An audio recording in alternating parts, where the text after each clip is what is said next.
Hi, Assalamualaikum and good day. My name is Dr. Ezrin. Now, we in the topic of why humans behave the way they do. Why focus on behavior?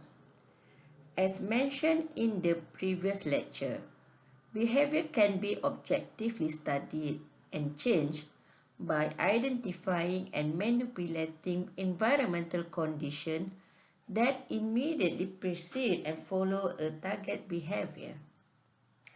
Behavior appeared to be not 100% voluntary and under control. Behavior also can be deliberative and planned.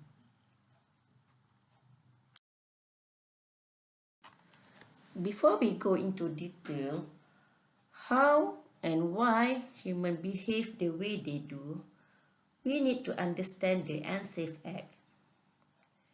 Unsafe acts are performed anytime an employee fails to abide by safety rules and protocol. These actions include fighting, horseplay, or performing a job without the necessary safety equipment. However, prior to employment, companies usually brief new employees about company policies and procedures involving safety. In many cases somehow, unsafe acts happen, which the person performed the act unintentionally, which is the person actually meant well.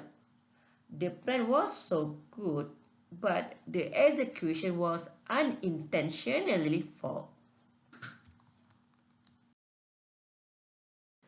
To answer the why of a good intention and system, the person still performed the unsafe act. Human cognitive model is referred. Cognitive psychology is the scientific study of the mind as an information processor.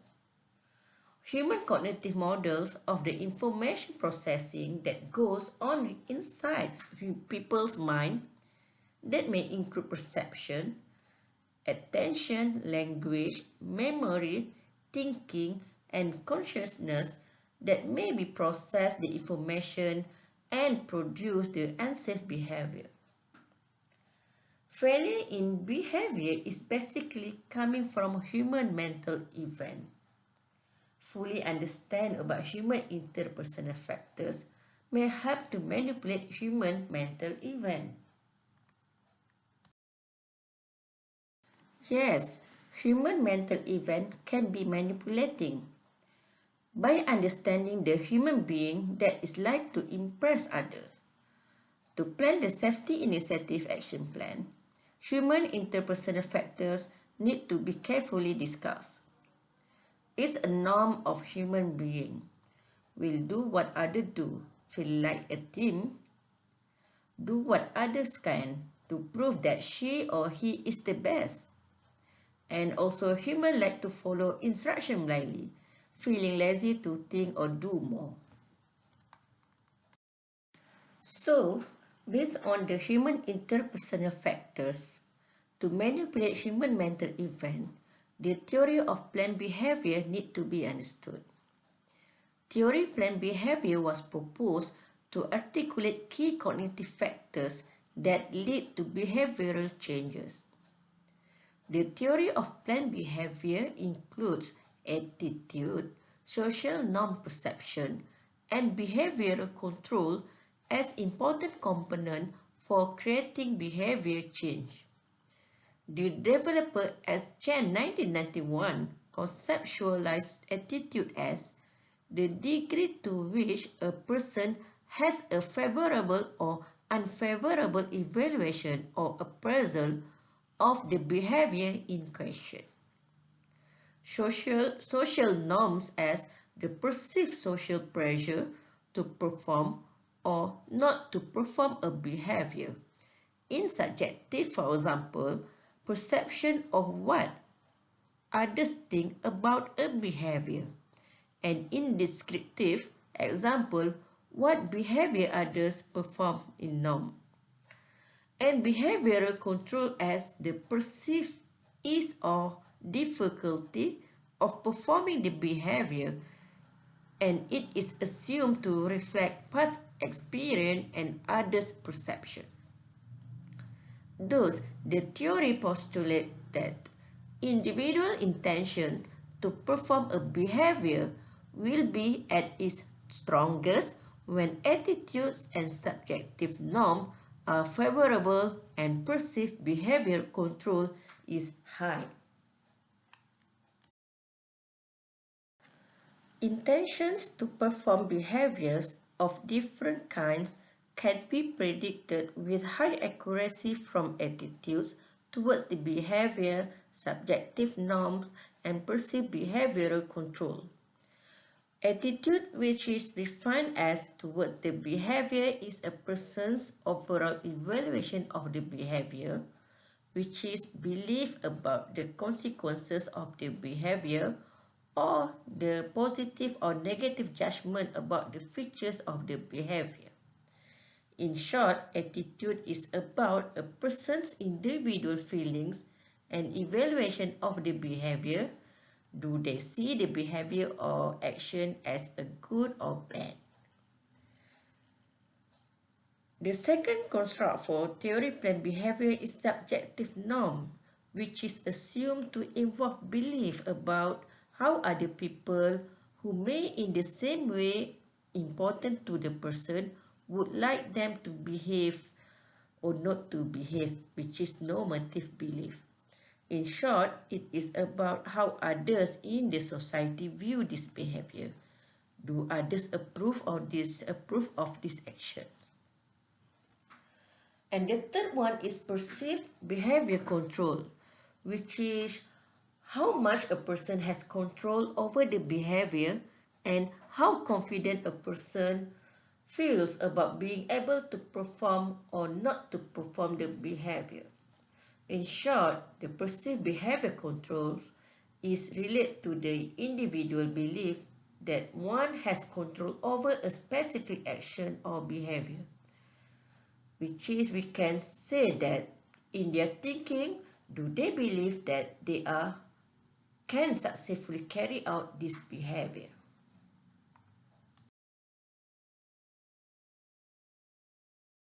In this picture is showing how complying safety operating procedure in the construction site, such as wearing a safety helmet, can be succeed if we understand how the theory of planned behavior works. In the evolution of safety theories and safety accident causation models over the past decades, understanding and managing unsafe behavior has become an effective accident prevention strategy. So, this is important to understand the theory of planned behavior to ensure that unsafe behavior can be managed properly.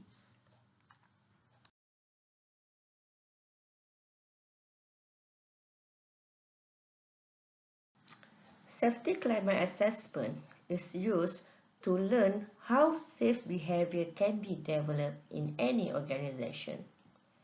Based on the safety climate assessment, there are four constructs or components that need to be exist. First, management safety commitment. When upper managers are perceived as placing a high commitment to safety, supervisors and workers are inclined to meet this expectation by increased willingness to become involved in daily safety practices. The two component is supervisor safety behavior. Supervisors have the most frequent contact with workers and are directly responsible to guarantee good safety performance on site. First level supervisors' response to safety are a key determinant in the creation of subordinates' belief about the importance of safety to the organization. Supervisor must be a role model to the workers. The number three component is co-worker safety behavior. Most workers have little contact with top management and are more likely to be influenced on a day-to-day basis by interacting with members of their immediate work group. Mutual understanding in safety and health implementation at work may form a strong bonding to follow the safety instruction. Then the fourth component is psychological contract of safety. Based on the perceived mutual obligation between workers and supervisors, employees from employees form expectations about workplace safety that lead them to believe that certain action will be reciprocated. With the existence of psychological contract between employees and supervisor, will develop a positive vibes, which is workers will feel the management is concerned about their safety. And this situation will help to develop a positive safety culture.